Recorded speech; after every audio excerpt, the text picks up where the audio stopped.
¿Qué pasa cuando nace un niño con discapacidad? ¿Qué pasa en una familia? ¿Qué supone a esa familia cuando nace un niño con discapacidad, con diversidad funcional? Lo primero es que se da una ruptura de expectativas, porque ninguna familia está preparada para tener un hijo con discapacidad. Además, se ve tambalear el sistema afectivo y de crianza de esa familia.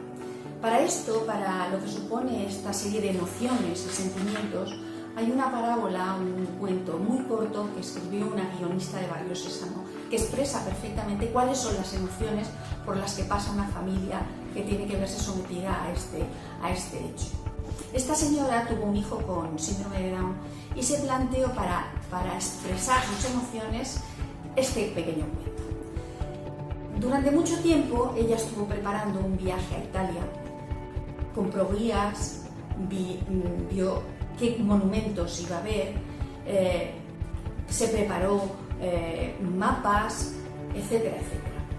Cuando ya lo tuvo todo preparado durante mucho tiempo, ya embarca en un avión con las maletas y con todo el equipaje, y cuando llega después de un tiempo mínimo de viaje, oye a la azafata decir: señores, hemos llegado al destino, bienvenidos a Holanda.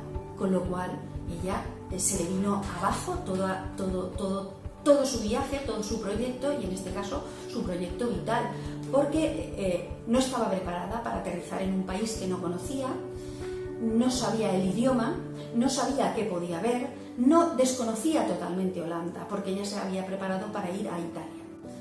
Pues de alguna manera esto es lo que les sucede a los padres que tienen un hijo con discapacidad, y lo que tenemos que hacer es ayudarles a conocer ese país que es muy bonito, que tiene molinos, tiene Rembrandts, tiene unos canales preciosos, y cuanto más pronto se ajusten esas expectativas del viaje que ellos habían previsto al viaje que han tenido, mucho mejor va a ser su total aceptación y su planteamiento de estado de ánimo positivo, como nosotros queremos en definitiva alcanzar.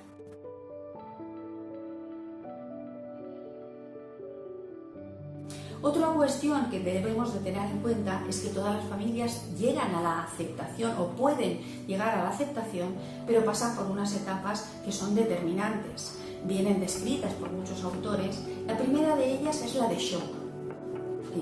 Shock porque yo no esperaba llegar a este lugar. Además, ninguna familia está preparada. Después del shock viene una reacción de negación. No puede ser, no es posible que a mí me esté pasando esto, me niego a ver lo que está pasando, y a veces en esta fase de negación va unido un peregrinar por especialistas para que les desmientan que eso que están viviendo es verdad. Van buscando especialistas, médicos, psicólogos y demás para que les aseguren que eso no es cierto.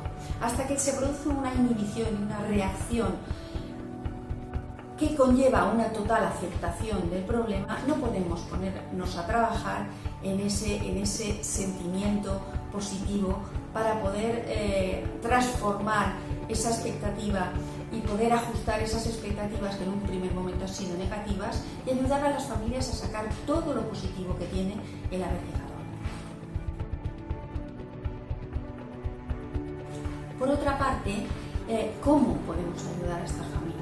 Pienso que es determinante utilizar toda la metodología que existe en cuanto a intervención familiar, pero no entendiendo que por haber tenido un hijo con discapacidad o trastorno del desarrollo estas familias son patológicas, ¿no? Lo que pasa es que han tenido una ruptura de expectativas muy grandes y no se les debe tratar como familia patológica, pero sí como familia que necesita una ayuda, un acompañamiento, una terapia, para poder aceptar esa realidad que desconocen totalmente. Por tanto, nuestro trabajo básicamente va a ser informar y formar familias para empoderarlas, para darles competencias, para darles herramientas que ellos y que ellas solas puedan hacer frente a la discapacidad, al trastorno del desarrollo, a esta situación que se les ha venido encima. Como conclusión, ¿qué le podríamos decir a esa familia que llega, que está anclada en la negación, que le cuesta llegar a la aceptación de su hijo con discapacidad intelectual o con diversidad funcional? Es un hecho muy difícil, pero nuestro trabajo consistiría en dar mucha información, en dar formación a esa familia, para motivarla, para hacer de ellas una familia competente, con muchas habilidades y estrategias para que sepa entender mucho mejor a su hijo y emprenda por ellas mismas nuevos retos y nuevas metas en el abordaje de la discapacidad, y de esta manera va a aceptarla, porque entonces va a ser una familia competente y empoderada.